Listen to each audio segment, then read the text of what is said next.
प्रारंभ में दृश्य बदलते हैं और हम देखते हैं मानव विचारों का विकास। प्राचीन शमन जो अनुष्ठान कर रहे हैं, मिस्र के पुजारी जो देवताओं के लिए प्रार्थना कर रहे हैं, ग्रीक दार्शनिक जो अस्तित्व के स्वभाव पर बहस कर रहे हैं, और अंततः पुनर्जागरण के दौरान आधुनिक विज्ञान का उदय होता है। समय की शुरुआत से ही मानवता ने सितारों की ओर देखा और पूछा, इस विशाल ब्रह्मांड में हमारी जगह क्या है। हमारे पूर्वजों के पवित्र अनुष्ठानों से लेकर आधुनिक विज्ञान की अद्वितीय खोजों तक हमने हमेशा अस्तित्व के रहस्यों को समाने की कोशिश की है। और फिर भी जैसे जैसे हमने प्रगति की, धर्म और विज्ञान के रास्ते अक्सर अलग हो गए, लेकिन अब नहीं। प्रस्तावना समाप्त होती है और हम देखते हैं कि विज्ञान और धर्म के टकराव के कुछ महत्वपूर्ण ऐतिहासिक क्षण हैं, लेकिन ऐसे भी मौके आते हैं जब वे एक ही स्थान पर मिलते हैं, जिससे कहानी के भविष्य के एकीकरण का अन्वेषण किया जा सके। कहानी कैमरा धीरे धीरे एक अद्भुत भविष्यवादी शहर की ओर बढ़ता है। वर्ष 2075। यह शहर मानव उपलब्धियों का एक चमत्कार है, जहां उन्नत प्रौद्योगिकी और प्रकृति का एक अद्वितीय सामंजस्य है। गगनचुंबी इमारतें हरे भरे क्षेत्रों में समाहित हैं, और विभिन्न पृष्ठभूमि के लोग शांति और समृद्धि के साथ एक साथ रहते हैं।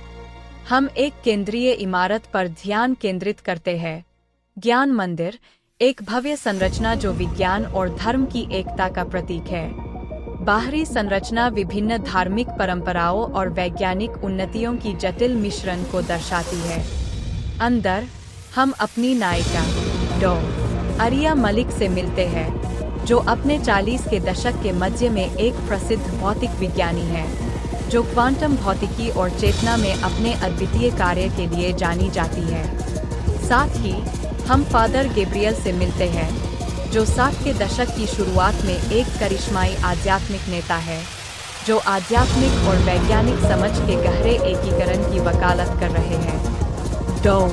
आरिया मलिक ब्रह्मांड ताकतों, कणों और ऊर्जा का एक विशाल जटिल तानाबाना है। सदियों से हमने विज्ञान के उपकरणों का उपयोग करके इसके रहस्यों को सुलझाने की कोशिश की है, लेकिन जैसे जैसे हमारी समझ बढ़ती है, हम खुद से ऐसे सवाल पूछते हैं जिनका जवाब केवल विज्ञान नहीं दे सकता। यही वह जगह है जहां आध्यात्मिकता आती है। Father Gabriel. और जैसे जैसे हमने मानव आत्मा की गहराइयों का अन्वेषण किया है, हमने पाया है कि प्राचीन ज्ञान और धार्मिक परंपराओं की अंतर्दृष्टियां अक्सर आधुनिक वैज्ञानिक खोजों के साथ मेल खाती है। यह कोई संयोग नहीं है, यह इस बात का संकेत है कि हम एक नई समझ के कगार पर हैं, एक ऐसी समझ जो विश्वास और तर्क के पुराने विभाजनों से परे जाती है। यह दृश्य मुख्य विषय को स्थापित करता है, विज्ञान और धर्म के एक नए प्रतिमान में एकीकरण की कहानी एक वैश्विक संकट की ओर बढ़ती है, एक महामारी जो दुनिया भर में फैल जाती है, जिससे व्यापक भय और अनिश्चितता उत्पन्न होती है। यह संकट केवल जैविक नहीं है, बल्कि आध्यात्मिक भी है, क्योंकि लोग अस्तित्व के सवालों और उनके सबसे गहरे डर को दूर करने में विज्ञान और पारंपरिक धर्म दोनों की सीमाओं से झुकाते हैं। महामारी मानवता को जीवन की नाजुकता और अज्ञात के सामने खड़ा करती है। इस संकट के सामने लोग उत्तर पाने के लिए विज्ञान और धर्म दोनों की ओर रुख करते हैं, लेकिन पाते हैं कि कोई भी अकेले इस जटिल स्थिति को पूरी तरह से समझा नहीं सकता। डॉ. मलिक और फादर गैब्रियल वैश्विक प्रतिक्रिया के केंद्र में बन जाते हैं। डॉ.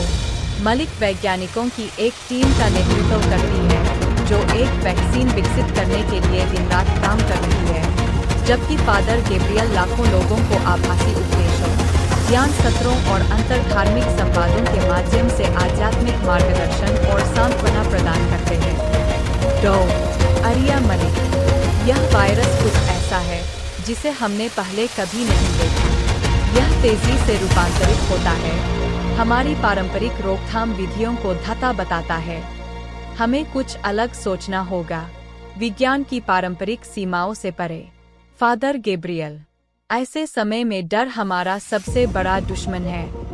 हमें याद रखना चाहिए कि जबकि विज्ञान बीमारी से लड़ता है, हमारा विश्वास आत्मा को चंगा कर सकता है।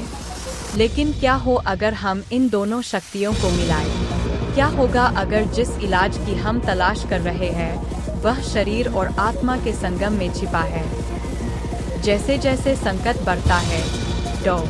मलिक और फादर गैब्रियल दोनों तरफ से बढ़ते दबाव का सामना करते हैं। संदेहवादी जो आध्यात्मिक दृष्टिकोणों को वैज्ञानिक रूप से मान्य नहीं मानते, और धार्मिक परंपरावादी जो वैज्ञानिक हस्तक्षेप को दिव्य प्रावधान के लिए खतरा मानते हैं। इन चुनौतियों के बावजूद वे आगे बढ़ते हैं, यह मानते हुए कि संकट से उबरने की कुंजी एक नए, एकीकृत दृष्टिकोण में निहित है, जो वैज्ञानिक नवाचार और आध्यात्मिक ज्ञान को मिलाकर चलाया जा सकता है।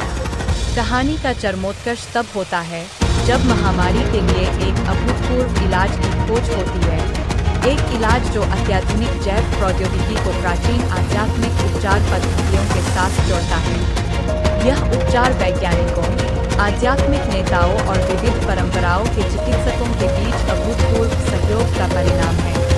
इस उपचार की सफलता से एकता समझौता पर हस्ताक्षर होते हैं, जो दुनिया के वैज्ञानिक और धार्मिक समुदायों के बीच मानवता की सबसे बड़ी चुनौतियों का सामना करने के लिए एक साथ काम करने का ऐतिहासिक समझौता है।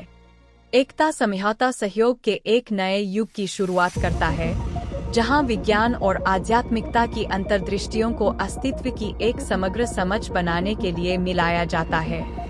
हस्ताक्षर समारोह ज्ञान मंदिर में आयोजित किया जाता है, जिसमें दुनिया भर के नेता उपस्थित होते हैं। माहौल में उत्सुकता और आशा का संचार है। डॉ. आरिया मलिक, आज हम केवल एक समझौते पर हस्ताक्षर नहीं कर रहे हैं, हम मानवता के लिए एक नए मार्ग का निर्माण कर रहे हैं। एक ऐसा मार्ग जहां विज्ञान और धर्म के बीच की सीमाएं धुंधली हो जाती हैं, और जहां सत्य की खोज में ज्ञान और बुद्धि एकजुट हो जाते हैं। फादर गैब्रियल, एकता समझौता एक संधि से बढ़कर है।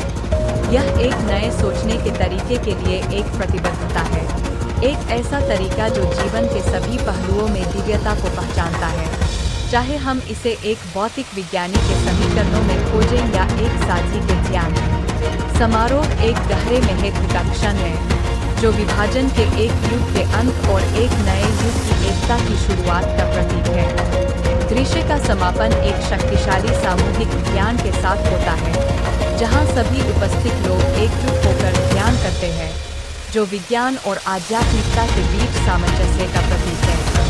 फिल्म का अंतिम भाग एकता समझौते के बाद के वर्षों में दुनिया की खोज करता है। हम पूरे विश्व में यात्रा करते हैं और देखते हैं कि एकता के नए प्रतिमान के परिणामस्वरूप हुए गहरे बदलाव कैसे हुए हैं। शिक्षा को बदल दिया गया है। स्कूलों और विश्वविद्यालयों ने ऐसे पाठ्यक्रमों को अपनाया है जो वैज्ञानिक ज्ञान और आध्यात्मिक प्रथाओं को एकीकृत करते हैं। छात्र भौतिकी के नियमों के साथ साथ दुनिया की महान आध्यात्मिक परंपराओं की शिक्षाओं को भी सीखते हैं।